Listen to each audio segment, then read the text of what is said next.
நேற்று மாலை வந்து திமுகவுடைய தலைவர் திரு ஸ்டாலின் அவர்கள் வந்து ஒரு அறிக்கை வெளியிட்டிருக்கிறார். அதாவது தமிழக முதல்வர் தனிமைப்பட்டு நிற்கிறார்.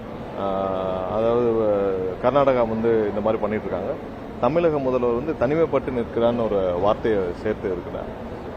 இவர்கள் நடந்து கொள்ளும் விதம் பார்த்தீங்கன்னா ஏதோ இந்த மாதிரியான ஒரு சூழலை உருவாக்க வேண்டும் என்பதற்காகவே திமுக வந்து செயல்பட்ட மாதிரி இருக்கு. பல வாரங்களாக பல தரப்பினர் சொன்னது என்னன்னா, கர்நாடகத்தில் இருக்கும் திரு டி.கே. சிவகுமார் அவர்களுக்கும் திமுகவின் குடும்பத்திற்கும் கட்சியை தாண்டி ஒரு நல்ல உறவுகள் இருக்கிறது. அவர்கள் பல வருடங்களாக அவர்கள் இருவருக்கும் பல நல்ல உறவுகள் இருக்கிறது. அதனால் இவர்கள் என்ன சொல்வார்களோ அதுதான் அவர்களும் செய்வார்கள்.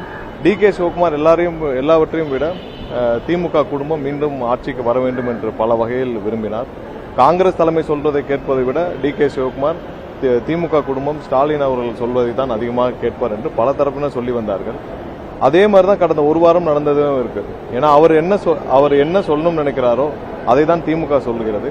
திமுக சொல்வதை தான் அவரும் சொல்கிறார். இவர்கள் இருவரும் வந்து இதே மாதிரி தான் வந்து கருணாநிதி காலத்திலே அம்மையார் புரட்சித் தலைவர் அம்மா அவர்களுக்கு பெயர் வந்துவிடக்கூடாது என்பதற்காக பல வகையில் முட்டுக்கட்டை போட்டு தண்ணீர் திறக்காதீர்கள், திறந்தால் அந்த அம்மாவிற்கு பெயர் கிடைத்துவிடும் என்று பல அழுத்தங்களை கருணாநிதி அந்த காலத்திலே கொடுத்தார். அதே தான் திமுக இப்பவும் செய்கிறது. இந்த வார்த்தை, அதாவது தமிழக முதல்வர் தனிமைப்பட்டு நிற்கிறார் என்ற வார்த்தை எந்த வகையிலும் தமிழக மக்களுக்கு ஒரு பின்னடைவை ஏற்படுத்த வேண்டும் என்ற நோக்கத்தோடு அவர் தெரிவித்தது போல இருக்குது.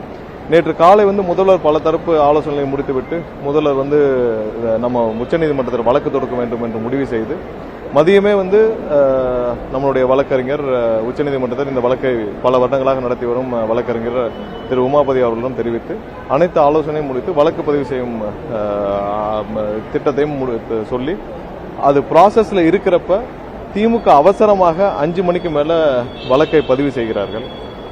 இந்த மாதிரி ஒரே மாநிலத்தில் பல பெட்டிஷன் ஃபைல் பண்ணா எவ்வளவு குழப்பத்தை விளைவிக்கும், எந்த அளவுக்கு அந்த மாநிலத்திற்கான உரிமைகளை பின்னோக்கி தள்ளும். இந்த 5 வருஷமா இவங்க என்ன செஞ்சாங்க? திமுக தரப்புல எந்த வகையில ஏதாவது ஒரு பெட்டிஷன் ஃபைல் பண்ணிருக்காங்களா? இல்ல. கடந்த 30 வருடங்களாக எல்லா வகையிலும் இந்த காவேரி விஷயத்துல நமக்கு பல பின்னடைவுகளை ஏற்படுத்தி திமுகவும் அதன் தலைவர் கருணாநிதியும் அவர்கள் இப்பயும் அதே குழப்பத்தை தான் விளைவிச்சிட்டு இருக்காங்க. ஒரு வகையில திமுக இந்த மாதிரியான பெட்டிஷன், இன்னொரு வகையில அதிமுக வந்து அம்மா எவ்வளவு ஸ்ட்ராங்கா எல்லா வகையிலும் முடிவெடுப்பாங்களோ அதற்கு எதிராக இன்னைக்கு கர்நாடகத்திற்கு ஆதரவாகவும் பாஜகவிற்கு ஆதரவாகவும் ஒரு பக்கம் அதிமுக வந்து அவர்கள் சொல்வதை கேட்டு செயல்பட்டு இருக்காங்க. ஸோ இந்த மாதிரியான ஒரு சூழ்நிலையில் கண்டிப்பாக தமிழக மக்களின் உரிமையை காக்க நாளை உச்சநீதிமன்றத்தில் முதல்வருடைய உத்தரவின் பேரில் வழக்கு பதிவு செய்யப்பட உள்ளது. இந்த மாதிரியான பல குழப்பங்களை இங்க இருக்கிற கட்சிகள் மூலமாக டி.கே. சிவகுமாருக்கும் திமுக தலைமைக்கு இருக்கும் மிகப்பெரிய நெருங்கிய உறவு இந்த மூலமாக வெட்ட வெளிச்சமாக தெரிகிறது. இந்த மாதிரியான ஒரு தரங்கெற்ற விதமான இந்த நடவடிக்கைகளை இவர்கள் இதோடு குறைத்துக் கொள்ள வேண்டும். முதல்ல உங்களுடைய வேலையை பாருங்க. மக்கள் உங்களுக்கு என்ன தீர்ப்பு அளித்தார்களோ அதை முதல்ல நீங்க ரியலைஸ் பண்ணுங்க. தமிழகத்துக்கு எதிராக இந்த மாதிரியான செயல்பாடுகளை உங்க தந்தை கருணாநிதி அவர்கள் பல தமிழக விரோத செயல்களை செய்தார். அதையும் நீங்கள் தொடர்ந்து செய்யாதீர்கள் என்று கேட்டுக்கொள்கிறேன். இல்ல, அது சம்பந்தமா நேற்று மின்சார வாரியம் தரப்பாக ஒரு அறிக்கை கொடுக்கப்பட்டிருந்து நம்ம ரீஅசஸ்மெண்ட் 15,000 பண்ணியிருக்கோம். நேற்று இதுவரையும் 15,000 நேற்று மதியம் வரை பண்ணப்பட்ட அறிக்கையில் அதுல 100 தான் மிஸ்மேட்ச் இருக்கு. மீண்டும் வந்து மற்ற எதெல்லாம் உயர்வாக காணப்பட்டது 3 மடங்கு 4 மடங்கு உயர்வாக இருக்குதோ அது எல்லாவற்றுக்கும் சேர்த்து இன்னொரு ஒரு வாரத்துக்குள்ள முடிக்கப்படும். பெரிய மிஸ்மேட்ச் இல்லை. 2 நாளைக்கு முன்னாடி வரைக்கும் தண்ணியே இல்லை, தமிழ்நாட்டுக்கு தண்ணியே இல்லைன்னு நேற்று மழை பொழிவு உடனே வந்த கபினி டேம் திறக்கிற அளவுக்கான தண்ணி இல்லை. அது மட்டும் நமக்கு பத்தாது. ஏன்னா நமக்கு வந்து 3500 டிஎம்சி 3500 கியூபிக் செகண்ட்ஸ் வந்து நமக்கு வந்து கனஅடி வந்து நமக்கு திறக்கணும்னு சொல்லி உத்தரவு கொடுக்கப்பட்டிருந்தது. அதையும் தாண்டி நமக்கு வந்து 17 டிஎம்சி நமக்கு வர வேண்டிய உரிமை இருக்கு. கடந்த 3-4 மாதங்கள் நமக்கு வர வேண்டிய உரிமை 17 டிஎம்சி இருக்கு. ஸோ இந்த 3500 கனஅடி வந்து ஒரு 4.5 டிஎம்சி தான் இருக்கும். அதை தாண்டி நமக்கு ஒரு 17 டிஎம்சி வருது. ஸோ இந்த ஒவ்வொரு தடவையும் வந்து இவங்க வந்து உபரி நீரை திறந்து விடுறதுக்குலாம் நமக்கு இங்க நம்ம தமிழகம் அதற்கான சூழ்நிலை இல்லை. நமக்கு தேவையான உரிமை எங்க வந்து அவங்க வந்து காவிரி மேனேஜ்மெண்ட் கமிட்டியில் என்ன கொடுக்குறாங்க, ரெகுலேஷன் கமிட்டியில் என்ன கொடுக்குறாங்களோ அதை அவங்க திறந்து விடணும். ஸோ இதை ஒவ்வொரு வருஷம் நம்ம இதை ஃபேஸ் பண்ணிட்டே இருக்கும்போது அதற்கான வலுவான வழக்காக அது பதிவு செய்யப்படும். அது இல்லாமல் ஒரு நீண்ட நாட்களாக நமக்கு தேவையான உரிமையை நிலைநாட்டுறதுக்கும் தேவையான வழக்குகள் பதிவு செய்யப்படும். நம்ம முதல்வர் பல வழிகளில் இதற்கு சுமூகமாக தீர்வு காண எல்லா முயற்சிகளும் மேற்கொண்டார். ஆனால் எல்லா வகையிலும் DK சிவகுமாரன் சேர்ந்து கொண்டு இந்த திமுக குடும்பம் ஏதாவது ஒரு வகையில் முட்டுக்கட்டை போடுவதற்கான முயற்சி இருந்தால் அது நேற்று நேற்று ஒரே நாள் இவர்கள் செய்த எல்லா விஷயத்தையும் பார்த்தால் உடனே வழக்கு உச்சநீதிமன்றம் தாக்கல் செய்யப்பட்டது. அதற்கு அடுத்து உடனே இமீடியட்டா அடுத்து தனிமைப்பட்டு நிற்கிறான்ற ஒரு வார்த்தையை போடுவது எந்த வகையில் தமிழகத்திற்கு எவ்வளவு பெரிய ஒரு தலைகுனிவை ஏற்படுத்தும் இந்த வார்த்தை.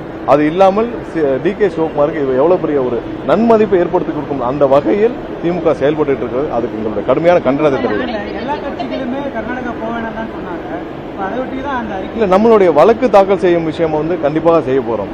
அது இல்லாமல் இதுக்கு உடனடியாக தீர்வு எப்படி வேணும்? நமக்கு 29 நமக்கு திறந்து விடணும்னு சொல்லிட்டு 3500 கண்ணாடி திறந்து விடணும்னு சொல்லிட்டு ரெகுலேஷன் கமிட்டி கொடுத்துருக்காங்க. நம்ம உடனே திறக்க முடியாதுன்னு சொல்றாங்க. அதுக்கு என்னென்ன வகையில் தீர்வு காண முடியுமோ அனைத்தையும் மக்களுக்காக எவ்வளவு இறங்கி போகணுமோ முதல்வர் செய்வார். நம்ம வழக்கு தாக்கல் செய்வதை அடுத்து நம்ம சுமூகமான உறவையும் நம்ம சரி செய்யணுன்ற முயற்சிகள் முதல்வர் கண்டிப்பாக ஈடுபட்டார். ஆனால் எல்லா வகையிலும் இவர்கள் முட்டுக்கட்டை போடுறாங்க. எல்லாத்தையும் தாண்டி நம்ம இதுக்கு என்ன தேவை அதை செய்யணும். இல்ல, நீங்க அனைத்து கட்சி கூட்டம் கர்நாடகத்தில் ஒரே நிலைப்பாட்டில் இருக்காங்க. என்னன்னா நமக்கு தண்ணி விடக்கூடாதுன்றது அதுல அவங்களுக்கு மாற்று கருத்து இல்லை. ஏன்னா அவங்களுடைய ஒரே நிலைப்பாடு அதான். ஆனால் இங்க நம்மளுடைய அப்ரோச் இருக்குல்ல, நம்ம எந்த மாதிரியாக நம்மளுடைய உரிமையை மீட்க போறோம். ஒன்னு கோர்ட் இருக்கு, இன்னொன்னு நம்மளுடைய சுமூக உறவு. இது எல்லாத்தையும் சேர்ந்து என்ன மாதிரி அப்ரோச் இருக்குல்ல, அதுல ஒவ்வொரு கட்சியும் மாறுபட்டு நிற்கிறார்கள். நம்ம சட்டசபையில எல்லா கட்சியும் கூட்டு எல்லா கட்சியோடைய ஆதரவோட தானே நம்ம ஒருமனதாக தீர்மானம் நிறைவேற்றணும். அடுத்த நாளே அதிமுக மாத்தி பேசுறாங்க. அங்க தூங்கிட்டு இருந்தாங்களா? எடப்பாடி அங்கதான் இருந்தாரு, அவங்க கட்சி அக்ரி கிருஷ்ணமூர்த்தி எல்லாரும் அங்கதான் இருந்தாங்க. அங்க எல்லாம் தலையாட்டி ஒருமனதாக தீர்மானம் நிறைவேற்றும் வரை எல்லாம் தலையாட்டிட்டு இப்ப எதுக்காக உயர்நீதிமன்றம் இல்ல அப்ப அந்த தீர்மானம் குறித்து அனைத்தையும் அங்கே விவாதிக்கப்பட்டது. அதுல எல்லாமே சொல்லப்பட்டது. எதிர்ப்பு தெரிவிக்க வேண்டும் என்றால் அங்கே தெரிவிச்சிருக்கலாம். அங்கே எல்லாவற்றையும் கேட்டுதான் ஆதரவு தெரிவிச்சாங்க. அங்கேயே எல்லாருக்கும் பேசுறதுக்கான வாய்ப்புகள் கொடுக்கப்பட்டுச்சுல, எல்லாரும் பேசினாங்கல்ல. அப்ப ஏன் கடந்த வாரம் ஒரு 4 நாளைக்கு முன்னாடி போய் அந்த தீர்மானத்தை இவங்களும் ஆதரவாக நிறைவேற்றப்பட்ட தீர்மானத்தை எதுக்கு உயர்நீதிமன்றத்தில் வழக்கு தொடுக்கும்? இவர்கள் வழக்கு தொடுக்கிறார் உயர்நீதிமன்றத்தில். அடுத்த 2 நாள்ல இவங்க உச்சநீதிமன்றத்தில் திமுக ஒரு பெட்டிஷனை போடுறாங்க. சோ இது எல்லாத்துக்கும் யாருக்கு பின்னடைவு? தமிழக மக்களுக்கு தானே பின்னடைவு. முதல்வருக்கு இவங்க நெருக்கடி கொடுக்காத நினைச்சு தமிழக மக்களுக்கு எதிராக செயல்பட்டு இருக்காங்க. இப்படி இருக்கிற இந்த நிலையில் இருக்கிற இவர்களை வைத்து நீங்க எப்படி அனைத்து கட்சி கூட்டத்தை கூட்டுவீங்க? சோ அது தமிழக மக்களுக்கு என்ன வேணுமோ அதை தான் முதல்வர் செய்வாரே தவிர்த்து இந்த மாதிரியான இவர்கள் அரசியல் செய்வதற்காக முதல்வருக்கு நெருக்கடி கொடுப்பதாக நினைத்துக் கொண்டு தமிழக மக்களுக்கு எதிராக செயல்படுகிறார்கள். இல்ல, என்னென்ன முயற்சிகள் எடுக்க வேண்டுமோ முதல்வர் எடுத்துட்டு தான் இருக்கிறாரு. அதற்கான சூழ்நிலை எவ்வளவு நெருக்கடி கொடுக்க வேண்டுமோ அதை திமுகவும் திரு DK சிவகுமாரன் சேர்ந்து பண்ணிட்டு இருக்காங்க. ஒன்னும் இல்ல, ஒரு சிம்பிளான விஷயம் சொல்றோம். அதாவது எங்களுடைய எம்எல்ஏவை விலைக்கு வாங்கும் விஷயத்தில் பணம் பிடிபட்டது. எங்கிருந்து பிடிபட்டது? பெரும்பாலான பணங்கள் பெங்களூர்ல இருந்து தான் டிரான்ஸ்பர் பண்றது. எப்படி திமுக தலைமை திமுகவினர் பெங்களூர்ல இருந்து பணத்தை டிரான்ஸ்பர் பண்றதுக்கு பெங்களூருக்கு திமுக அவ்வளவு சேஃப் கவனா இருக்கா? இல்ல பெங்களூர்ல இருந்து பணத்தை பதுக்கி வைக்கிறதுக்கான சூழ்நிலை ரொம்ப பாசிட்டிவா இருக்கா? இதுல இருந்தே எல்லா நிறைய முடிச்சுகள் அவுக்கப்படாமல் இருந்தது. நேற்று தெரியுது. ஏன்னா பெங்களூர்ல இருந்து இந்த எங்களுடைய எம்எல்ஏ பர்ச்சேஸ் பண்ற விஷயத்துல அந்த வழக்கு விசாரணையில பெங்களூர்ல இருந்து பெரும்பாலான பணங்கள் பிடிபட்டது.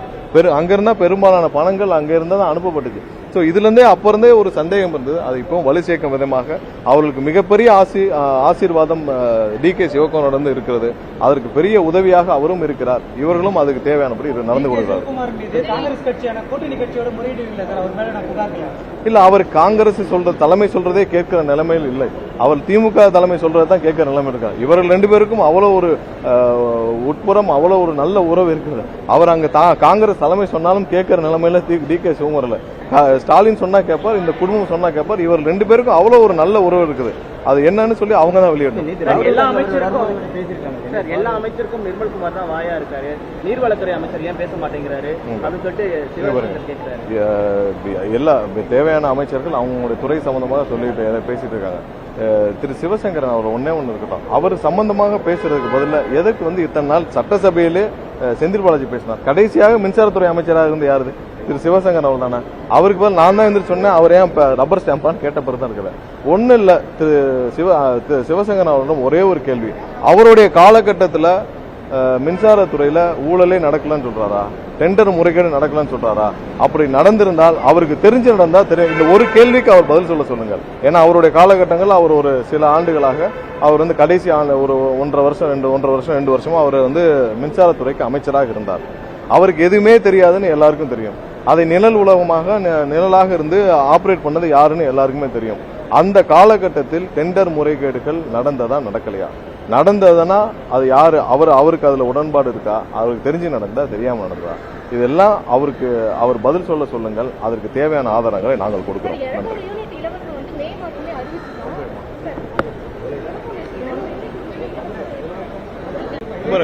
200 யூனிட் இலவசமாக கொடுக்கப்பட்டது. வாங்க, 200 யூனிட் இலவசமாக கொடுக்கப்பட்டது எந்த மாற்றமும் இல்லை. அதுல எந்த மாறுதலும் இல்லை. தேவையில்லாமல் குழப்பம், இந்த அதிக கட்டணம்னு சொல்லி குழப்பம் விளைவிக்கிறாங்க. அதுல எந்த மாற்றுக்கிறது இல்லை.